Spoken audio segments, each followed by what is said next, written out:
Jungkook a inquiété ses fans après un live Weverse diffusé dans la nuit du 25 au 26 février, puis rapidement supprimé. Pendant ce direct, il a tenu des propos très personnels sur sa consommation de tabac, la pression de l'industrie et son envie de vivre plus librement. Il a admis avoir beaucoup fumé et essayé d'arrêter, tout en reconnaissant ne pas avoir prévenu son agence. Il a aussi exprimé un certain mal-être face à sa carrière, disant qu'il écoute de la musique par obligation pour ne pas être dépassé.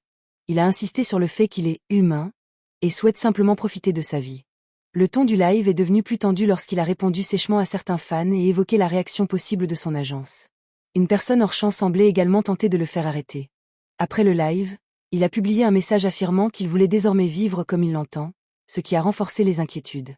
Les réactions sont divisées, certains fans saluent son honnêteté et son désir d'indépendance, tandis que d'autres s'inquiètent de son état émotionnel et de son comportement impulsif. Jungkook est revenu sur son live de février qui avait suscité de fortes réactions, et il s'est excusé auprès des fans sur Weverse. Il a expliqué qu'il ne pensait pas avoir fait quelque chose de grave, mais qu'il comprenait que son attitude ait pu mettre certains fans mal à l'aise, car il montrait un côté de lui rarement vu. Il affirme vouloir faire plus attention à l'avenir, tout en restant authentique. Au final, ses excuses visent surtout à rassurer les fans.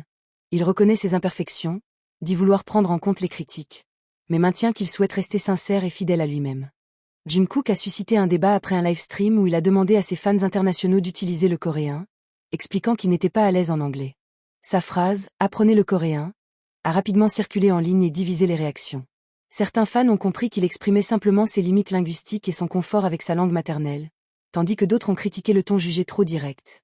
La polémique s'est accentuée car BTS a une forte présence internationale, avec notamment des chansons en anglais, y compris dans son album solo Golden. Au final, beaucoup estiment qu'il s'agit surtout d'un malentendu lié aux différences culturelles et à la difficulté de communiquer avec un public mondial, où chaque parole peut être interprétée de multiples façons. Suga est au centre d'un débat après la diffusion de photos sans retouche prises lors d'une répétition à Goyang pour une tournée. Ces images ont suscité des critiques en ligne, certains internautes commentant négativement son apparence, notamment en parlant de traits gonflés. La situation a rapidement pris de l'ampleur avec une forte viralité sur les réseaux. En réponse, d'autres fans ont pris sa défense en partageant des photos plus flatteuses et des messages positifs. Le débat a aussi relancé une discussion plus large sur les standards de beauté, certains dénonçant une différence de traitement entre les idoles masculines et féminines. Au final, les réactions restent très divisées entre critiques et soutien. RM est au cœur d'une polémique après des accusations selon lesquelles il aurait fumé dans une zone non autorisée à Tokyo et manqué de respect aux règles locales, notamment en laissant des mégots derrière lui. Ces faits, révélés par un média japonais, ont provoqué une vague d'indignation, d'autant plus que la loi au Japon est très stricte concernant le tabac dans les espaces publics intérieurs. Certaines accusations évoquent aussi un comportement irrespectueux envers le personnel. La situation choque davantage car RM est habituellement perçu comme réfléchi et responsable, ce qui crée un contraste avec ces allégations. De son côté, Big Hit Music a réagi sans présenter d'excuses claires, demandant surtout aux médias de ne pas diffuser les images. Cette réponse jugée floue a accentué les critiques. Au final, la polémique reste ouverte. Certains demandent simplement des excuses, tandis que d'autres remettent en question le comportement de l'artiste et la gestion de la situation par l'agence. Jisoo est indirectement lié à une nouvelle polémique après le témoignage d'une femme accusant son mari, supposé être le frère de Jisoo, de violences conjugales. La femme affirme avoir subi des violences physiques et psychologiques répétées, appuyant ses accusations avec des preuves comme un certificat de mariage et des rapports médicaux mentionnant des blessures. Elle décrit une relation marquée par le contrôle, la peur et des agressions, y compris un incident où elle aurait été séquestrée. Elle explique aussi que la situation a affecté sa famille et son état mental, affirmant que son mari l'aurait manipulée pour qu'elle revienne malgré les violences. Bien que le lien avec Jisoo ne soit pas officiellement confirmé, cette affaire attire beaucoup d'attention en raison de cette possible relation. L'enquête et les vérifications des faits restent en cours. Jisoo est au cœur d'une polémique liée aux accusations visant son frère, malgré les démentis officiels de son agence Blisso. L'agence affirme qu'il n'existe aucun lien entre Jisoo, sa carrière et les affaires impliquant son frère, insistant sur le fait qu'elle est indépendante de sa famille depuis longtemps. Cependant, des internautes ont relevé des éléments troublants, comme la présence supposée du nom de son frère dans les crédits de certains projets, avant que ces informations ne soient modifiées, ce qui alimente les doutes et les spéculations. La situation s'est aggravée avec les accusations criminelles visant cet homme et des témoignages en ligne évoquant des violences conjugales. Au final, entre démentis et nouveaux indices, l'affaire reste floue et continue de susciter de vives réactions en attendant des clarifications judiciaires. Jisoo a été aperçue à l'aéroport d'Incheon en direction de Paris, dans un contexte marqué par une polémique concernant son frère. Lors de son départ, elle est apparue discrète et élégante, et a salué les fans présents, ce qui a suscité beaucoup d'émotions chez les Blink. Malgré la pression médiatique, Jisoo poursuit ses activités professionnelles, avec notamment une présence attendue à un événement à Cannes. Les fans, eux, expriment majoritairement leur soutien et rappellent qu'elle ne devrait pas être tenue responsable des actions d'autres personnes. La femme explique qu'elle a eu une relation rapide et compliquée avec son mari, avec des tensions apparues peu après le mariage. Elle évoque aussi des désaccords, des séparations temporaires et des échanges difficiles entre eux. Elle affirme avoir découvert tardivement le lien entre son mari et Jisoo, et précise que Jisoo n'était pas au courant de leur mariage ni impliqué dans leur vie conjugale. L'interview insiste sur le fait que la situation familiale est complexe et encore juridiquement floue, avec des procédures non finalisées et des versions qui restent difficiles à vérifier. Selon une vidéo du journaliste YouTube Lee Jin-ho, Jisoo serait déjà séparée de son frère aîné depuis mai 2025, bien avant les scandales récents. D'après ce témoignage, la famille aurait perdu confiance en lui après des accusations liées à des caméras cachées et d'autres allégations apparues en ligne. Il aurait ensuite coupé les contacts et changé de numéro, limitant les échanges avec ses proches. Le journaliste affirme aussi que Jisoo n'aurait pas été impliquée ni informée des affaires en question, en raison de cette rupture familiale. Une membre du groupe Katseye, Manon, a annoncé une pause temporaire pour des raisons de santé et de bien-être, selon une communication officielle de HYBE et Geffen Records. Peu après, elle a publié un message personnel disant qu'elle allait bien physiquement et qu'elle prenait soin d'elle, ce qui a créé de la confusion chez les fans, car les deux déclarations semblaient différentes.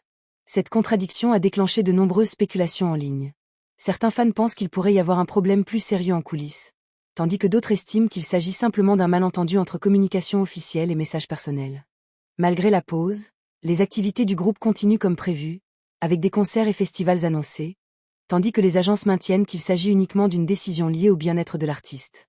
Au final, la situation reste floue et surtout alimentée par les réactions et interprétations des fans. Katseye est au centre de nouvelles tensions sur les réseaux sociaux après plusieurs événements liés à Manon et à l'entourage d'une autre membre, Daniela. Manon a leaké un post Instagram dénonçant le racisme et les mauvais traitements dans l'industrie musicale, ce qui a été interprété comme un message de soutien et a relancé les discussions autour des raisons de sa pause. Par ailleurs, des propos tenus par le père de Daniela ont été largement critiqués en ligne. Certains messages ont été jugés offensants et ont provoqué une forte réaction des fans, qui ont dénoncé un manque de sensibilité. Ces éléments ont amplifié les spéculations autour de la situation du groupe et de la pause de Manon, avec des fans divisés entre soutien, inquiétude et critique de la communication autour du groupe. Au final, la controverse repose surtout sur des interprétations de publications et de messages en ligne, sans clarification officielle supplémentaire sur la situation de Manon. Katseye fait face à des rumeurs de changement de line-up après que Manon a retiré le nom du groupe de sa bio Instagram. Certains fans expriment leur inquiétude et leur tristesse, tandis que d'autres rappellent que le groupe continue ses activités normalement, avec des projets et une nouvelle sortie musicale prévue. Au final, rien n'a été confirmé officiellement. Qu'est-ce qui se passe? C'est vrai. Okay, girl. This keeps happening over and over again with Manon. And there's people that just came and never danced before just like her, but they are here every single rehearsal. La paresse de Manon est pour moi l'une des raisons potentielles pour laquelle elle a été écartée du groupe. Parce que Manon de Katseye, qui a récemment été mis en hiatus par son agence, est la définition de tu ne respectes pas ce que tu n'as pas travaillé dur pour avoir. Un détail qui m'a frappé en ayant regardé le documentaire Dream Academy explique comment Katseye a été formée et explique également beaucoup de problèmes qu'on voit aujourd'hui avec le groupe, est que toutes les participantes de Dream Academy avaient le rêve de pouvoir un jour débuter en tant que K-pop idol et s'étaient entraînées pendant des années pour pouvoir avoir cette opportunité de débuter dans Katseye. Sauf Manon qui avait été recrutée sur internet et avait même refusé la participation à l'émission. Par la suite, elle sautait des répétitions, cassait plein de règles et recevait des privilèges alors que d'autres filles se faisaient virer pour moins qu'elle. Vous vous demandez peut-être pourquoi. Parce qu'il y avait deux organisateurs inclus dans la formation et dans la création de Katseye. Il y avait de l'un côté HYBE, l'agence de management qui ont créé des groupes comme TS, Elite, New Jeans ou encore les Seraphim. Cette agence HYBE possède également une branche américaine nommée Geffen, qui était censée gérer Katseye et les promouvoir aux États-Unis en tant que groupe global. Et il y avait un point constant de dispute entre ces deux agences qui était le fait que Geffen trouvait que Manon n'avait pas le niveau,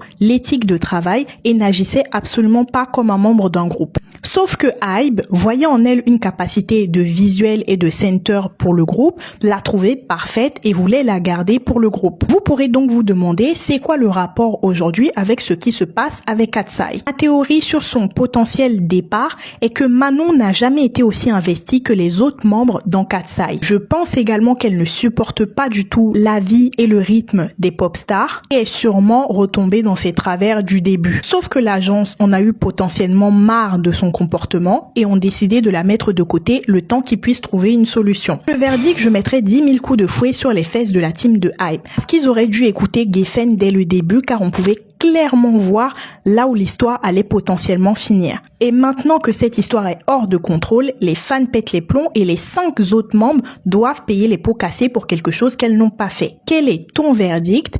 Et abonne-toi. Des rumeurs de comeback pour New Jeans circulent après des indices liés à un voyage à Copenhague. Des fans ont remarqué que Adore avait réservé un studio d'enregistrement au Danemark et que plusieurs membres, dont Arin et Yin, s'y sont rendus avec leur équipe. L'agence n'a pas confirmé officiellement le but du voyage, ce qui alimente les spéculations. En parallèle, les réseaux sociaux officiels du groupe ont repris activité après plusieurs mois de silence, notamment avec des photos liées à Yin, ce qui renforce l'idée d'un retour musical imminent. Cependant, la situation du groupe reste complexe. Certains membres sont revenus chez Adore ou en discussion, tandis que Daniel est toujours impliqué dans un conflit juridique avec l'agence. Au final, il n'y a pas de confirmation officielle d'un comeback, mais plusieurs indices font penser à une reprise prochaine des activités. New Jeans, actuellement en pause, a été aperçu à Copenhague, où certains membres comme Yin et Arin ont été vus se promenant calmement avec leur staff. Des fans les ont croisés par hasard et ont décrit des interactions positives et détendues, ce qui a rassuré la communauté sur leur état. Certaines spéculations suggèrent que ce voyage pourrait être lié à de nouveaux projets musicaux, possiblement en préparation avec des producteurs. Au final, les fans voient cette sortie comme un signe positif et espèrent un retour prochain du groupe avec de nouvelles activités. Kim Cha-won, membre du groupe Triple, inquiète fortement les fans après la diffusion de photos et vidéos prises lors d'un concert à Séoul, où son apparence a été jugée très fragile. Face aux réactions, elle a répondu directement aux fans en affirmant qu'elle est en bonne santé, qu'elle a effectué des examens médicaux et que tout est normal selon les résultats. Elle ajoute que son agence prend bien soin d'elle et demande de ne pas s'inquiéter. Malgré ces explications, de nombreux internautes restent préoccupés, estimant que son apparence physique semble contradictoire avec ses déclarations. Cette situation relance aussi le débat sur la pression esthétique dans la K-pop et sur la responsabilité des agences comme modo concernant la santé des artistes. Au final, il y a un décalage entre les déclarations rassurantes de l'idole et l'inquiétude persistante des fans. La streameuse Joo Se-yeon a annoncé en live qu'elle est en couple avec le streamer Park Jung-ju. Ils ont révélé s'être rencontrés lors d'un mariage, puis avoir commencé une relation quelques mois plus tard. Leur couple est donc officiel depuis environ 8 mois, malgré une différence d'âge de 11 ans. Joo Se-yeon explique avoir décidé de rendre leur relation publique en partie à cause d'incidents de harcèlement qu'elle aurait subis. L'annonce a été faite en direct sur une plateforme de streaming, ce qui a surpris les spectateurs et rendu la situation très médiatisée. Les réactions en ligne sont partagées entre félicitations et critiques, notamment à cause de leur exposition publique et de leur passé déjà très médiatisé. Le youtubeur américain Johnny Somali a été condamné par un tribunal de Séoul à une peine de prison pour plusieurs délits, dont obstruction des affaires, violation de la loi sur les délits mineurs et diffusion de contenus falsifiés à caractère explicite. Il avait provoqué de nombreuses controverses en Corée du Sud avec des comportements jugés inappropriés, notamment des perturbations dans des lieux publics et des vidéos offensantes, dont une impliquant la Statue de la Paix, un monument lié à la mémoire des victimes de violences de guerre. Pendant son procès, il a tenu des propos controversés et a demandé une chance de recommencer, mais le tribunal a ordonné sa détention immédiate en raison d'un risque de fuite. En plus de sa peine, il a reçu une interdiction de travailler dans certains secteurs sensibles pendant plusieurs années. Au final, cette affaire a fortement choqué l'opinion publique en Corée du Sud et a relancé le débat sur les comportements provocateurs de certains créateurs de contenus étrangers. Le procès lié à la disparition de la présentatrice météo au Yohana est toujours bloqué après une nouvelle audience au tribunal de Séoul. La famille de la défunte poursuit une action en dommages et intérêts pour harcèlement au travail présumé. Cependant, plusieurs témoins importants n'ont pas comparu à l'audience, ce qui a empêché l'avancement du dossier. Parmi les témoins attendus figuraient des collègues présentatrices et un producteur, mais certains n'ont pas reçu leur convocation ou ont refusé de se présenter. Le tribunal a donc reporté les auditions et averti que des sanctions pourraient être appliquées en cas de nouvelle absence lors de la prochaine audience. Park Bom a publié une longue lettre manuscrite sur Instagram dans laquelle elle revient sur son parcours et sur ses émotions liées à Deneun. Elle y remercie les fans et décrit ses membres avec beaucoup de détails et d'affection. Vers la fin de son message, elle revient sur les accusations de drogue qu'elle avait portées contre Sandara Park début mars et demande aux gens d'ignorer ce qu'elle avait dit, en expliquant que cela venait de son état émotionnel et de son attachement au groupe. Cette publication a touché une partie des fans par son côté sincère et nostalgique, mais elle a aussi suscité de la confusion à cause des contradictions avec ses précédentes déclarations et son contexte de santé fragile. Park Bom a publié un nouveau message sur ses réseaux sociaux adressé à l'acteur Lee Min-ho, intitulé « Une lettre pour Lee Min au cœur noir ». Elle y exprime son affection et dit vouloir agir comme s'ils étaient proches, tout en lui envoyant des encouragements. Elle mentionne aussi qu'il lui manque et qu'elle suit sa vie avec intérêt, ce qui s'inscrit dans une série de publications similaires depuis 2024 où elle avait déjà manifesté publiquement son admiration pour lui, parfois de manière à créer de la confusion. Par le passé, certaines de ces publications avaient même suscité des rumeurs, rapidement démenties par l'agence de Lee Min-ho, qui avait précisé qu'ils ne se connaissaient pas personnellement. Nana, ancienne membre d'After School, est apparue comme témoin au procès de son agresseur lors d'une affaire de vol et d'agression. Elle a décrit en détail le moment traumatisant où un homme a attaqué sa mère avec un couteau lors d'un cambriolage. Très bouleversée à la barre, elle a exprimé sa colère directement à l'accusé et a raconté avoir réagi par instinct pour protéger sa mère. Son témoignage montre à quel point la scène a été violente et choquante pour elle, et qu'elle a agi dans une situation d'urgence et de danger immédiat. Sur les réseaux sociaux, de nombreux internautes ont exprimé leur soutien à Nana et leur indignation face à l'agression et au fait qu'elles doivent témoigner dans un contexte aussi difficile. Le groupe BTS a lancé sa tournée nord-américaine avec 3 concerts complets à Tampa, mais certains fans ont été déçus par des performances vocales, possiblement à cause d'un problème technique. Jungkook a rapidement réagi sur Instagram, expliquant qu'il y avait eu un souci de son pendant, Magic Shop, et s'excusant auprès des fans. Il a assuré que le problème serait corrigé, une attitude qui a été bien accueillie par les ARMY. L'agence Adore a confirmé que le voyage à Copenhague faisait partie de la pré-production du nouveau projet musical de New Jeans. Cependant, l'agence n'a pas confirmé la participation de toutes les membres, ce qui relance les questions sur l'avenir de Minji et Daniel, actuellement absentes et au cœur d'incertitudes. Des photos privées du mariage de Hockey Taesion ont été divulguées en ligne après sa cérémonie tenue à Sheila Hotel. Les images auraient été prises sans autorisation par un client de l'hôtel et se sont rapidement propagées, notamment sur des plateformes chinoises. Cette situation relance les préoccupations sur le respect de la vie privée des célébrités, rappelant des cas similaires lors des mariages de Son Hye-kyo et Song Joong-ki, ainsi que de Hyunbin et Son Hye-jin. Le conflit entre Adore et ses opposants s'intensifie autour d'un procès majeur de 43 milliards de wons. Le tribunal de Séoul a autorisé le gel de biens immobiliers appartenant à Min et Jin, 5 milliards de wons, et à la mère de Daniel, 2 milliards de wons. Ces biens, appartements, villas, bureaux, ne peuvent plus être vendus ni utilisés jusqu'à la fin du procès. Daniel elle-même n'est pas concernée par ces saisies. La plainte initiale, déposée fin décembre 2025 par Adore, vise Daniel, sa mère et Min et Jin pour obtenir des dommages financiers. Plusieurs biens de Min et Jin avaient déjà été saisis dans d'autres affaires, litiges avec un employé et accusations de harcèlement. Ces saisies permettent à Adore de garantir d'éventuelles compensations, mais la situation se complique. Toute l'équipe juridique de l'agence a démissionné, ce qui pourrait retarder le procès. Le camp de Daniel s'y oppose, accusant Adore de vouloir faire traîner la procédure. Le futur girl group de HYBE est déjà critiqué avant même ses débuts. 3 membres ont été révélés et la 4e sera choisie via l'émission World Scout, le Final Piece. Mais leur apparition à l'événement Billboard Women in Music 2026 a suscité une forte polémique. Les internautes dénoncent surtout un manque de cohésion visuelle entre les membres, leur présence à un événement prestigieux sans début officiel ni line-up complète et une stratégie perçue comme forcée pour créer de la visibilité. Certains critiquent aussi les tenues jugées trop sexualisées pour des artistes jeunes, un reproche déjà adressé à d'autres projets liés à HYBE. Des inquiétudes grandissent chez les fans de Katseye concernant le départ possible de Manon. Des rumeurs évoquent un conflit interne entre elle et les autres membres, avec des informations personnelles qui auraient été partagées à l'extérieur du groupe. Pendant ce temps, Manon continue d'être active publiquement, notamment avec une apparition récente dans une campagne Tommy Hilfiger aux côtés d'un pilote de F1, ce qui renforce les spéculations sur son éloignement du groupe. En parallèle, Katseye a été retirée de la programmation de Music Bank du 1er mai, ce qui alarme encore plus les fans et semble confirmer, pour certains, un changement important dans le groupe, possiblement lié au départ de Manon.